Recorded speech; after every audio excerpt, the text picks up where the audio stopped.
Greetings, people of Earth. I just wanted to share my thoughts on weather modification today. This is the summer solstice, and it's supposed to be the time of year when you have the greatest visibility because the sun is at its northernmost point, which is the Tropic of Capricorn. It's 23 degrees north latitude, and the sun is at its apex. And we should have 360 degrees around, and we should be able to see everything. However, because of the 400 plus fires that are burning up in Canada right now, we are deprived of our visibility, and the air quality is so poor. And not only that, but I've even seen them spraying more pollution and smog into the air on top of that. So basically,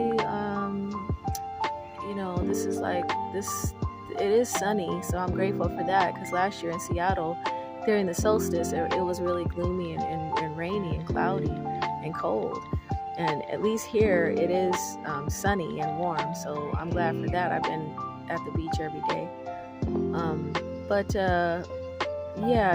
Weather modification is the issue of our time, and it's something that is controlling not only the rain and the wind and the fires and the earthquakes, but it's also controlling us, because we are the weather, and weather modification is behavior modification.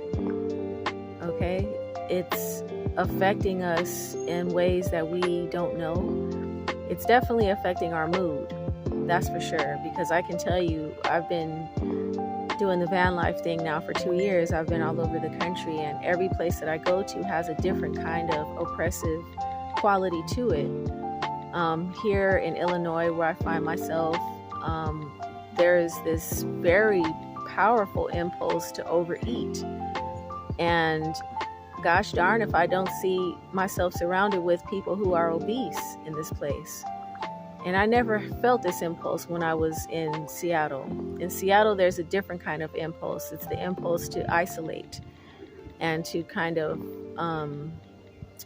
tune out and be alone and stuff like that. But here, the impulse is more towards overeating, and it's kind of like a desperation type of feeling here in Illinois. In Florida, there's a different feeling. That one's just a general kind of depression that I find in the South. It's a depression general, but you are the wind, you are the rain, you are the clouds, okay? You are the tide, and they're tampering with all of that.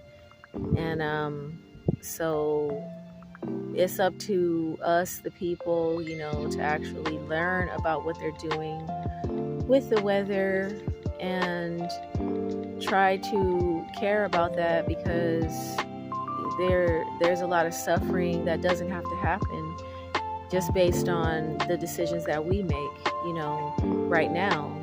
Well, we can make some decisions, because they're going full steam ahead with the whole weather modification issue, and everything is included in that picture. The cell towers, all of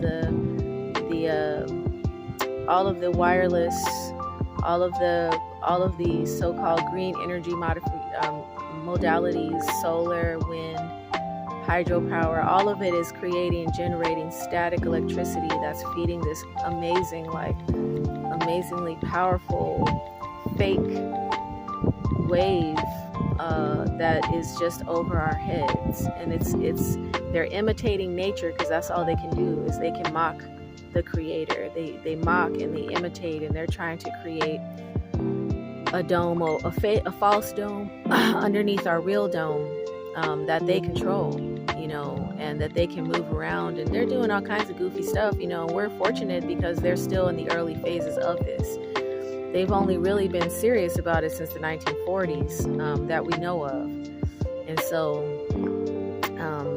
the technology is rapidly accelerating.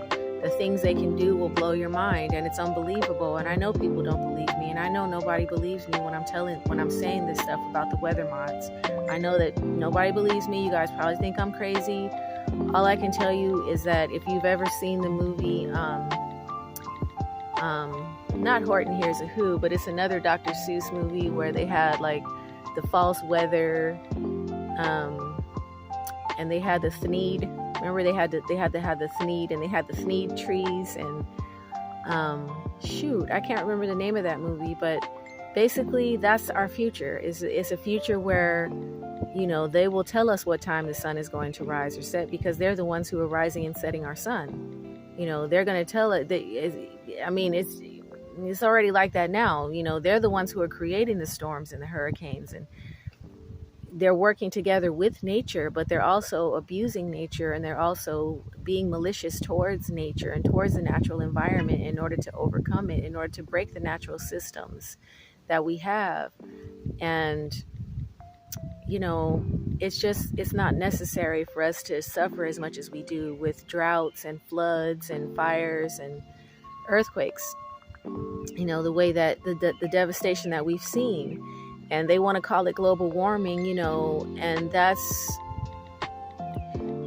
you know, I like that they call it something, you know what I mean? Because at least I can like draw upon that and say, yes, you guys, it's real. It's really happening. I will never call it global warming because that's so vague. What are they even talking about? What can you do about that? There's nothing you can even do about that. But I can tell you that it's not about us driving our vehicles, okay?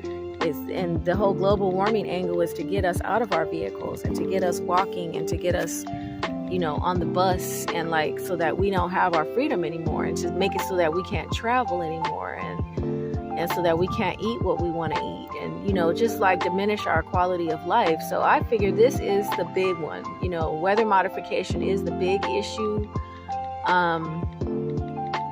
If you want to learn more about it, I'm always posting things on my Facebook feed that will share people's websites and other people's posts on Facebook that you can see about it, because there are thousands and thousands of people all over the world, hundreds of thousands of people all over the world who are actively fighting against weather modification, because they're not asking us if they should do it. They're not trying to get our permission. You know, not that would work either, because, you know, the vast majority of people that I've ever met trust the government. And so, I don't know, you know, I care because I feel really bad when I see them creating, especially droughts, you know, droughts and floods and destroying crops, and all of that stuff is fake. All of it is they've created a weather commodity where they can buy and sell the weather. You know, in Saudi Arabia now they have snow in the winter. They're growing vegetables all year round. They have a robust, you know, thriving weather system that's man-made in the desert, in the Sahara Desert. And you know that's not right. You know, that's the Sahara Desert. There's no moisture. You know what I mean? It's not, not that there's never any moisture there, but come on, you know, it's the Sahara Desert. It's not supposed to snow, and you're not supposed to be able to grow a rainforest in the Sahara Desert. Not that that's a bad thing, you know, and if that's what we were using it to do, then by all means, you know, let's do that. But that's not really the goal of weather modification. Weather modification is about control. It's about weaponizing nature itself to use against us, the people. Okay, that's what it's for. And, you know I'm American, so I can't complain too much because, you know, in America the weather is pretty good. You know what I mean? We have food here, and we have what we need and stuff like that. So I am counting my blessings, and I'm grateful to be American. However, that doesn't mean that I can't have sympathy for the people in this world who are so vulnerable to these things, you know. And even in the United States, there are some places who are in severe droughts right now, and some places who are flooding severely. So it doesn't matter where you are, where you're from, you know. None of us are immune to what the government is doing with the weather modification, unless you are the government, you know, because they'll never like burn their own house down, you know. So yeah, I just wanted to draw that connection between weather modification, behavior modification. because you have to realize that you might not care that much about the weather, but do you care about your mood? Do you care about your behavior?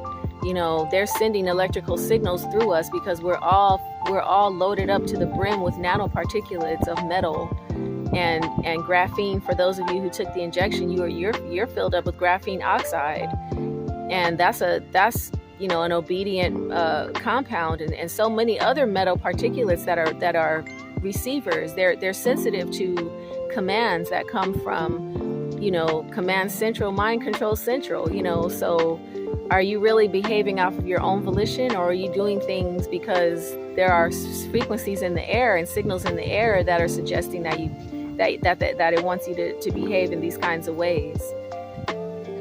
Thanks for watching.